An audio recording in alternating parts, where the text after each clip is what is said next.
Gabi na mga Mars. Gabi na.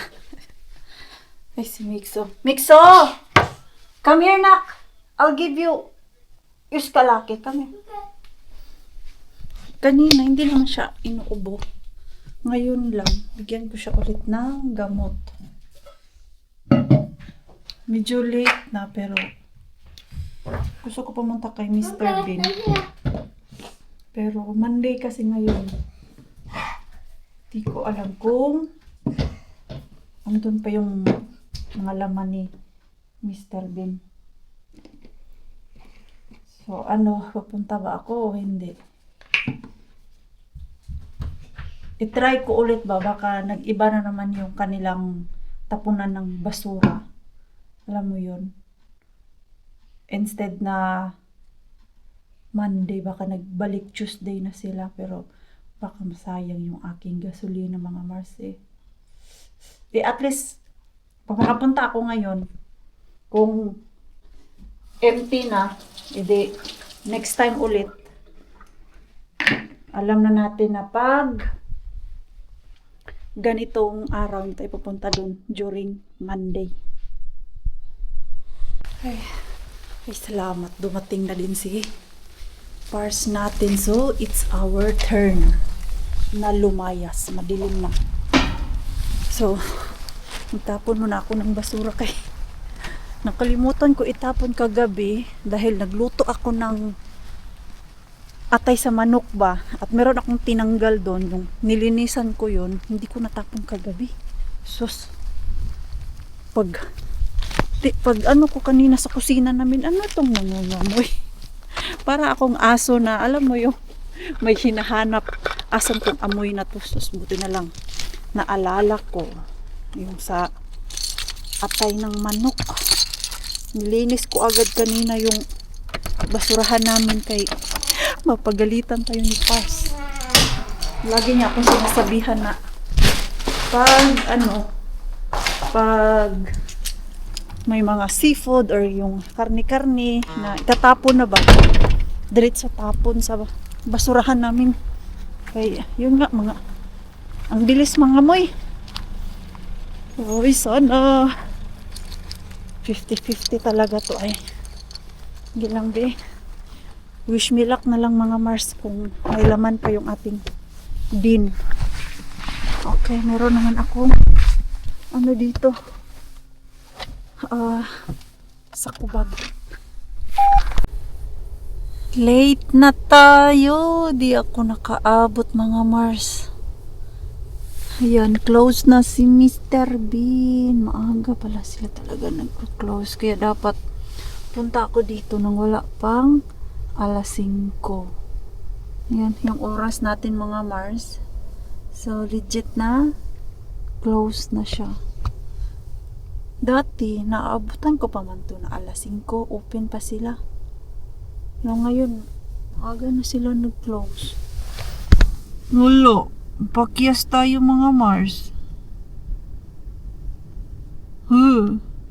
Doon sa kabilang bin, alam ko, Monday ang pick up nila doon. Yung single bin. Bukya yan. Punta natin si single bin. Baka doon ay may pag-asa tayo. Kaya si single bin, lagi yung nagbibigay sa atin ng grasya. Naminghaw ako Mars. Hindi man ako nakapasok. Hindi na ako nakasulong. Dahil close na siya. Yan close na close. Close na talaga sila Mars. Maaga pala sila mag-close. Pag close, huwag na natin pilitin.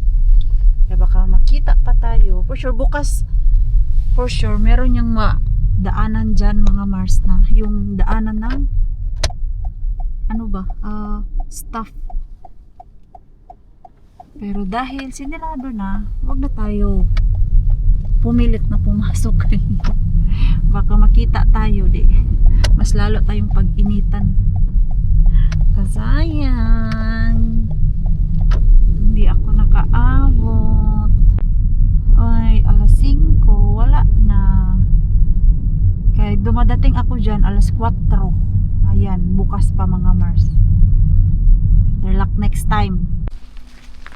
Dito na lang tayo. Baka may pag-asa. Parang alam na this ah. Alam na this.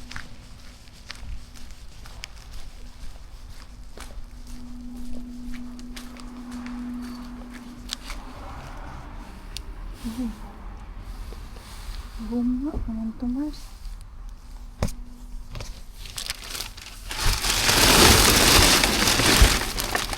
Migrate ulit.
Hindi talaga ako nagkamali mga Mars. Kasing bilbin tayo babawi. Grabe. Dami kong kuha na ano. Tinapay kay matagal ko na tong di nakukuha yung tinapay mga Mars. Lagi na ako bumibili eh. Wala naman tong problema. Pwede naman to ilagay sa freezer. Ayan o. Ayan. Ayan pa. Diba? Kuha din talaga. Not bad. Tama lang talaga na pinuntahan ko to. Hindi pa sila nag-pick up. Tapos yung ibang laman ni Mr. Bean ba? Yun pa yung last punta ko. Nakikita ko pa yung kamote na sobrang lata na talaga. And then, yung ano ba tawag nun? Yung cucumber. Madami doon na luma mga Mars. Yung last week ko pa naabutan yun. Kailan ba yung last punta ko dito? Ayun ay, at least thank you Lord. Di ako bukya. Ay, grasya. Ang dami na namang grapes. Lagi silang nagtatapon dyan ngayon ng grapes ha. Grabe. At least, hindi sayang yung aking biyahe ngayon dito. Worth it na. Worth it yung aking biyahe ngayon. Okay, next destination natin ay si Wholesale Bean. Siya yung ating last. Si Rosta Bean na. Lagi naman niya andyan si Rosta Bean at every Monday, empty day ni Rosta Bean yung orange ba. Pero bihira lang naman si Rosta Bean magtapon. Pero at least nakakakuha naman tayo doon kay Rosta Bean. Bukas puntahan ko siya. Not now kay maaga pa eh. Punta ako doon ngayon. Alas 6 na. So may tao pa doon. Yung staff. Alam niyo naman di ako pumupunta doon basta may staff pa kay na delikado. Mas maganda talaga mag dumpster pag wala ng staff bar. Yung close na yung shop. Okay, silipin natin dito. Kung may makukuha tayo. Ano makukuha natin, Mars? Damakmak na. Papatas. Tawag niyan. Yung basag mga Mars ba?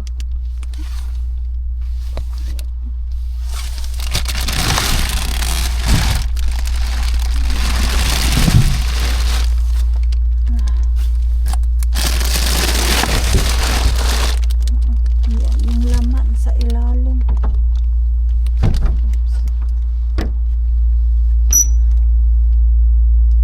Parang may tao dito talaga, Marso. Naiwan niya yung buhok niya. Inunahan na naman niya tayo. Wala.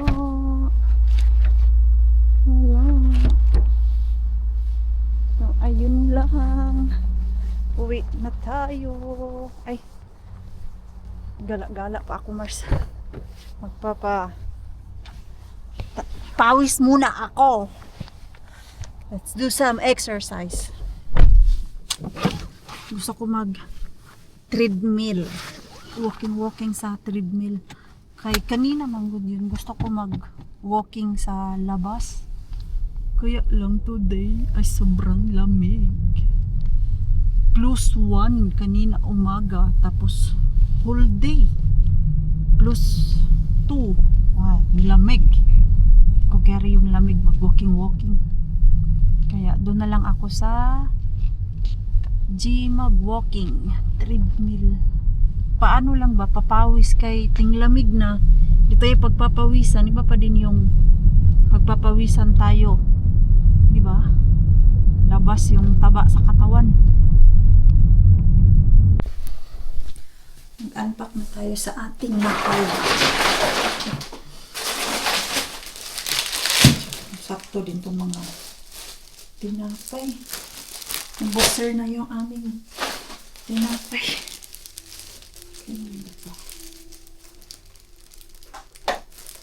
Okay pa to. Tapos ito. Masarap yung ganito mga Mars. Yung mga tinapay na sweet. Tapos, 1 pack na flour. Ang laman ay 2 kilos.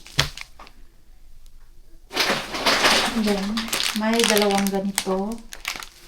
Tinapay. Ano flavor nito? Vanilla.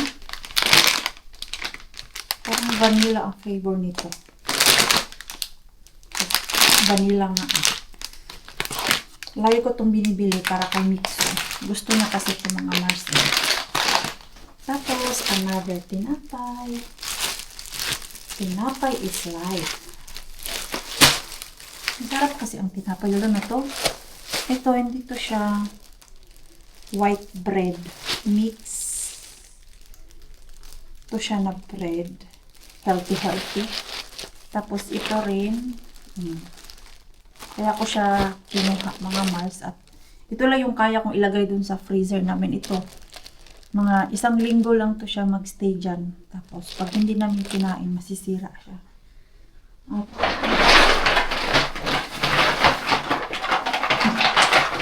madami na naman tayong grapes na kuha, Mars.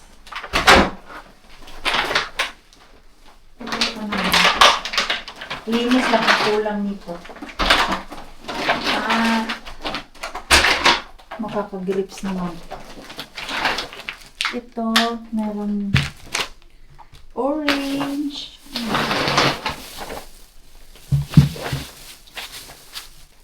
Wala naman ito.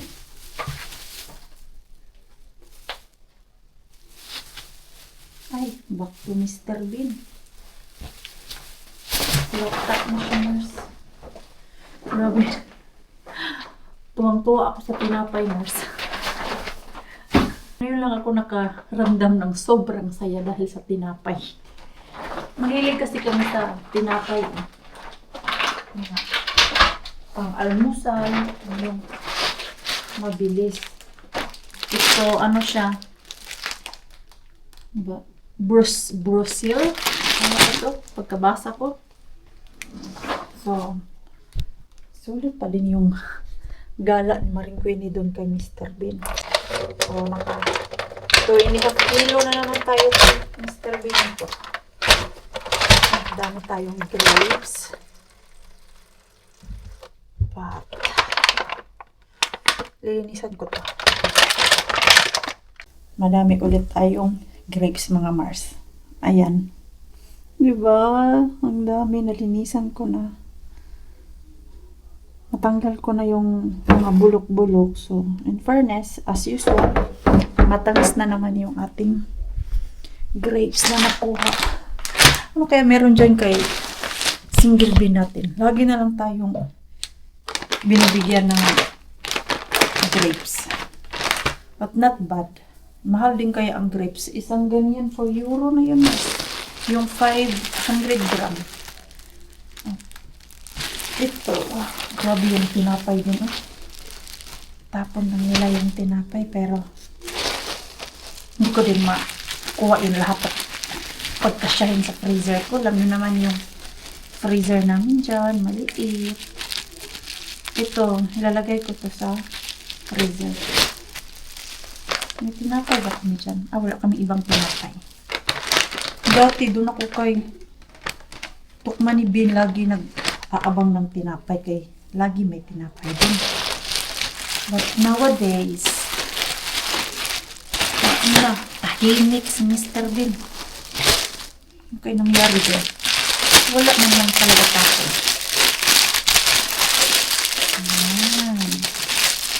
Ayan. Grabe ang tinapay ko. Ito, magugustuhan ito ng ating mixo. Ano yung last bili namin ito? Sa Lidl, bumili kami ng ganito. Kaya niya ubusin yung isang ganito na upuan. Ngayon sa beses, binilhan ko siya ng ganito. Nanood siya ng iPad niya. Tapos dyan sa lamisa mga Mars. Hindi ko na malayan. Wala nang laman yung isang ganito. Paborito niya talaga yung mga ganitong tinapay, yung sweet-sweet. Yung biscuit-biscuit, energy. Ang isa, ilagay ko sa freezer para hindi basta sira. Tapos, iwan ko dyan sa drawer namin yung iba. Para bukas, meron tinapay si Mikso natin. Tulog na siya. Ang bilis niyang nakatulog. Makauwi ako alas 8. Tapos, binabasahan siya ni Pars ng book. Ay, puno ang ating freezer nito. Bumili pala si Pars ng madaming garlic butter bread. Masarap kasi yan eh. Lalo na pag pasta yan. Kainin mo. Kulang yung pasta pag walang garlic bread, mga Mars. Ayan. Thank you. Wala pa naman siguro to siyang molds. Hindi naman siguro to basta-basta mag-molds kay malamig ulit sa labas. Diba? Kung kinuha ko pa yung lahat, Mars, di na yung magkasya dyan. Masisira lang din. Yun sa drawer namin. Kailangan lang i-check na close yung ating freezer. Tapos ito, ano naman to siya, flour. Normal lang siya na flour. Pwede natin yan ilagay dito sa lagayan ng flour. Ay, puno pa pala. So, hindi ko siya ilagay dito. Dito na lang to sa cabinet namin. And ito for tomorrow. Natuwa naman ako. Nakapunta tayo doon kay Mr. Bean. Kahit pa paano. Diba? Malaking savings din yung grapes, tinapay. Okay. Yung bumili ako ng tinapay mga Mars, yung fresh, doon sa bakery. Ang nabayaran ko doon, kasalit na yung kaibigan, tapos yung sweets na binili ko. Worth of 15 euro din yun. O diba? Nakasave din ako eh. Malaking tulong yung tinapay. Kaya nga minsan, nag-expect ako doon kay Pokman eh. Bilhin ng tinapay. Pag wala ng tinapay dito. Alam ko, nasan yung lamesa. Ang bango talaga nun. Nakuha kong kandila. Ayan, at ako'y maliligo. Ay, grabe yung pawis ko dun kanina sa gym. Takbo ako eh. Naka 30 minutes. Run ako dun straight. At sarap din kasi sa pakiramdam yung pagpawisan ka ba. Tapos yung intense na intense yung takbo mo dun. Ay, katahinga na din. Pero bago ako magpahinga, mag-on muna ako ng dishwasher. Puno na yung dishwasher namin. Si Mikso natin, walang gana kumain ngayong araw na to. Walang yung kinain niya. Tinanong ko si Pars kung kumain ba ng dinner. Tumikim-tikim lang daw. At pagka-uwi ko kanina, si Pars natin, meron ng luto. Ayan. Yan yung patatas at yung beef na nakuha ko kahapon dun sa mystery grocery bag ko. Bukas pala. Meron pa tong adobong atay. Ihatid kay Lani. Nabigyan ko din si Lani ditong grapes ulit. Hindi ko din ito maubos. At sibyenan. Yan na lang yung tira. Ang isang ganito, bigay natin kay Bianan. Ganyan. Bukas na lang mga Mars kay. Ano oras na? Late na. Ito. Diba? Ang ganda, Mars. Kalain mo. Tinatapon lang nila kasi doon sa loob, meron ng sira. Sino ba namang bibili, Mars? Basta may bulok na yung grapes, diba? Kahit nga ako, pag may sira lang yan na isa, pag bibili ako, hindi ko na kinukuha talaga yung may sira. Kay pagdating dito sa bahay, hindi mo naman yan agad-agad makain. Kaya sa amin, minsan naabutan pa ng 2 days, 3 days dyan. So, kung hindi mo talaga pipiliin ng maayos doon sa shop, sayang lang yung pera kung itatapon mo lang din, di ba? Good morning! Good morning, Mixo! No, Ay, not good morning. Why? because I wanted to stay home. You want to stay home? Yeah. No, we go to No, daycare and work. no. Antok na antok pa ako kay kagabi si Mixo nagising mga bandang 2:00 ng madaling araw. Kay grabe na naman yung ubo at sipon niya. Tapos nakaidlip naman siya. Binigyan ko ng gamot. Kaya lang ako ay nahirapan umidlip ulit. So nakaidlip ako ulit ng 4:00. Tapos yung aking alarm 6:00. Ay, ay, ay. Pero at least si Mixo, nakatulog siya after 30 minutes nung binigyan ko siya ng gamot. Okay lang. I'm prepared naman. Nag-work ako at daycare na si Mixo. Anytime magkakasakit ang batang to. Ang nanay ang kawawa kay magtatrabaho pa. May trabaho pa sa loob ng bahay. Daming extra work. But, laban lang tayo, Day. This is life. Gusto ko pa talaga kumuha ng yung offer ba? Or auper. How to pronounce that properly. Pero ang problema kasi, yung tutulugan. Dapat may sariling kwarto papasok sa amin. Okay, i-check man yan nila mga Mars na dapat may kwarto yung offer dito na papasok. Tapos yung allowance at yung school, kami ang magpro-provide nun. Hindi naman siya gaano kalaki yung sahod or hindi talaga yan siya sahod mga Mars kay allowance lang, tinatawag yan nilang allowance na dito sa Finland medyo maliit, hindi siya gaano ka laki, mga 350 to 400 depende sa income pa din yan at depende kung ano yung gagawin ng offer mo.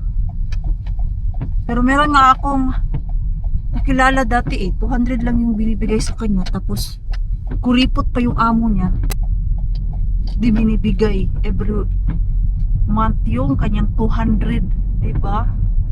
Suka, ano masyado, greedy masyado yung dating amo. Tapos grabe naman yung trabaho niya, lahat na lang ipatrabaho sa kanya kasi hindi naman katulong yan sila assistant mo lang yan sila, lalo na sa mga bata. Ang main talaga nila dyan is yung bata na aalayan nila, yung magpipick up, tapos konting vacuum sa bahay. Pero hindi naman mabigat yung trabaho namin sa bahay. Most of work niya ay yung bata.